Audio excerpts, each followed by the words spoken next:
কেনে আছে আপুনি? আপুনি শুব পৰা নাই? চটফটাই আছে আপুনি? ছুগাৰ থাইৰয়ড হেনো বাঢ়িছে। আপুনি কথা ক'বও পৰা নাই। আপোনাৰ বিলাসী গাড়ীখনেও আজি চকুলো টুকিছে। ৰাতিপুৱাৰ নিয়ৰৰ টোপালবোৰ গ্লাছেৰে বৈ আহিছে। মাজে মাজে অহা বতাহজাকে কোবাই গৈছে ঘৰৰ দুখদিশ। চাৰিওফালে কেৱল নিসংগ আৰু নীৰৱতাই বিৰাজ কৰিছে চৌদিশ। আজি কোনো নাই আপোনাৰ ওচৰত। আপোনাৰ ডাঙৰ অট্টালিকাটো কোনো নাই। অ'ত-ত'ত সিঁচৰিত হৈ থকা বস্তুবোৰ বতাহত ঘূৰিছে ইফালৰ পৰা সিফাললৈ। আপোনাক মাতিছে ৰাস্তাৰে যোৱা মানুহবোৰে, অথচ আপুনি মাতিব পৰা নাই।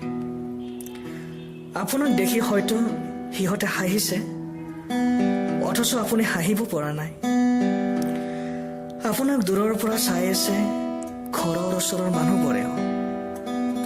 ঠিকেতো আছে আপোনাৰ শৰীৰৰ তেজবোৰ। ৰক্তচাপ বৃদ্ধিৰ বাবে হেনো বৃদ্ধি পাইছে আপোনাৰ মানসিক চাপো।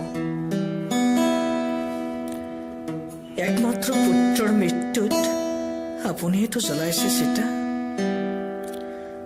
আজিও খোজ কাঢ়িব পৰা নাই আপোনাৰ পত্নী।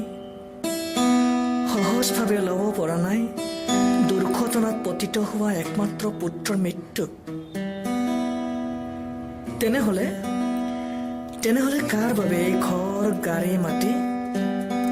স্থিৰ হৈ আপোনাৰ ফালে চাই থকা এইবোৰ স্থায়ী আৰু অস্থায়ী সম্পত্তি। আজিকালি ঘৰলৈ নহা হ'ল আপোনাৰ একমাত্ৰ পোহনীয়া কুকুৰটো। দুখীয়াৰ ভঙা পজাতে নাচি বাগি ফুৰিছে। ভঙা ঘৰ আৰু ফটা চিঙা মানুহৰ ৰখীয়া হয়। কোনোবা আহিছে আপোনাক বিচাৰি, লগত পুলিচ আৰু আন আন বিষয়া কৰ্মচাৰী। এটি উৎপল কুমাৰ তালুকদাৰ।